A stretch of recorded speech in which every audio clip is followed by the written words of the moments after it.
भीतर आले डोल डोल कि बेलाए बला।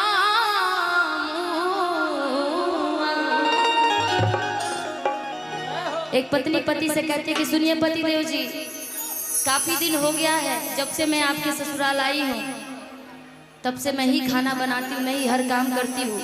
आज मेरी तबीयत ठीक नहीं लग रही है, बहुत ज़्यादा गर्मी भी हो गई है। मैं चाहती हूँ कि आज का खाना आप ही बना दीजिए। अपने पति से खाना बनाने के लिए कह रही है और कहती है क्या कि थक गई बहरी से भीतर आले डोल डोल,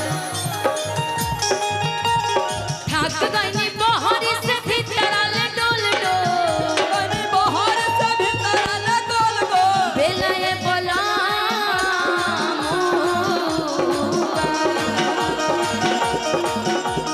बेलाए बोला मुआ तू रोटी तने गोल, बेलाए बोला मुआ तू रोटी तने गोल गोल, बेलाए बोला मुआ तू रोटी तने गोल गोल। थक गई बहरी से भीतर आले डोल डोल, थक गई बहर से भीतर आले डोल डोल, थक गई बहरी से भीतर आले डोल डोल।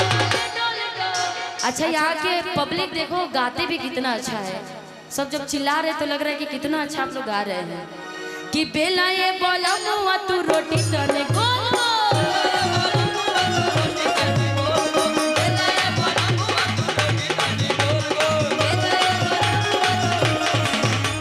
लाखों आशिक मर जाते हैं मेरी एक मुस्कान में, लाखों आशिक मर जाते हैं मेरी एक मुस्कान।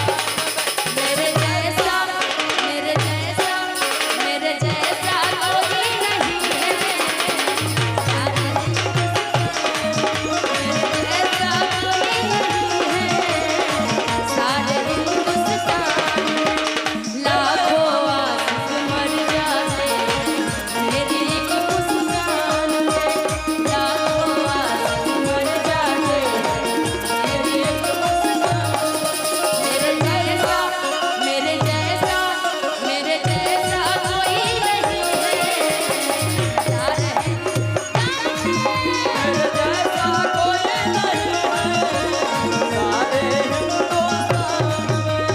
बेलाए बोला मुआ तू रोटी तने गोल गोल, बेलाए बोला मुआ तू रोटी तने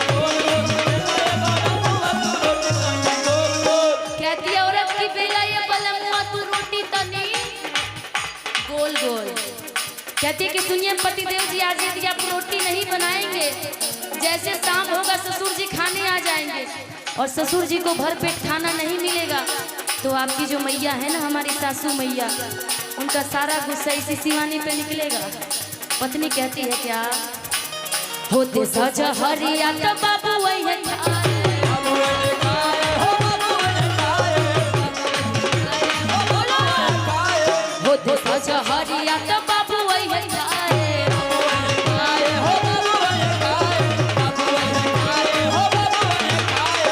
ऊपर से अम्मा जी तो लगी है चिल्लाए चिल्लाए हो लगे हैं चिल्लाए, चिल्लाए हो लगे हैं चिल्लाए, ऊपर से अम्मा जी तो लगी है चिल्लाए चिल्लाए हो लगे हैं चिल्लाए, चिल्लाए हो लगे हैं चिल्लाए। होते सज हरिया तो बाबू वही है खाए, ऊपर से अम्मा जी तो लगी है चिल्लाए। पत्नी कहती है क्या खोपड़ी खराबी तो कोई दिली बोल बोल, खोपड़ी खराबी तो कोई दिली बोल बोल, कि खोपड़ी खराबी तो कि कोई दिली बोल बोल, कि बेला ये बलामू, कि बेला ये बलामू तू रोटी तने गोल गोल, बेलाए बोला मुआ तू रोटी तने गोल गोल, बेलाए बोला मुआ तू रोटी तने गोल गोल।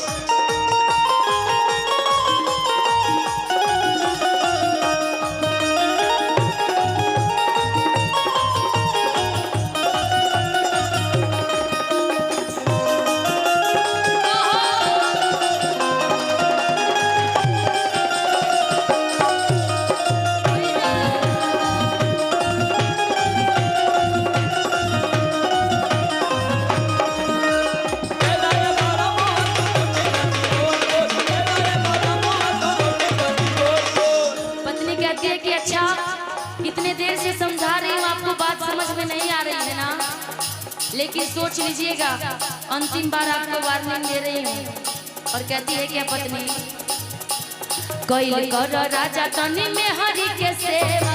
हरि के सेवा हो में हरि के सेवा, हरि के सेवा हो में हरि के सेवा। अच्छा अच्छा, जितना सेवा नहीं कर रही हो, सॉरी सेवा नहीं कर रहे हो, अच्छा सॉरी, मैं राजा हूँ आप मेरा सेवा। हाँ ठीक है, मैं राजी, मैं रानी दिख रही हूँ, दिख रही हूँ ना जी। मान लेते थोड़े देर के लिए इसी को राजा। कैल कर राजा तनी में हरि के सेवा।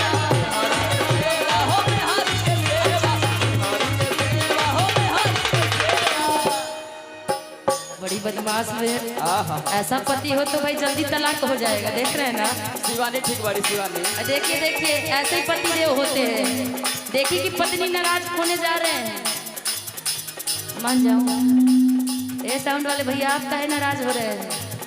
शिवानी के चेक करी शिवानी। तबे नु भेटाई राजा रतिया में मेवा। रतिया में मेवा हो, रतिया में मेवा, रतिया में मेवा हो, रतिया में मेवा। कैल कर राजा तनी में हरि के सेवा। हरि के सेवा हो में हरि के सेवा, हरि के सेवा हो में हरि के सेवा। ये कौन सा सेवा कर रही है? कैल कर राजा तनी में हरि के सेवा।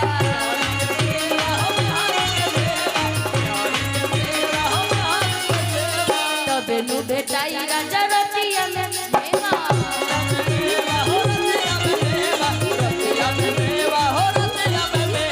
देखेला या जात ये काम मुंह खोल खोल। सजे देखेला गुड्डू पिया काम मुंह खोल खोल। कि देखेला सुनील पिया कि काम मुंह खोल खोल। कि बेला ये बला बिल्कुल बिल्कुल कि बेला ये बला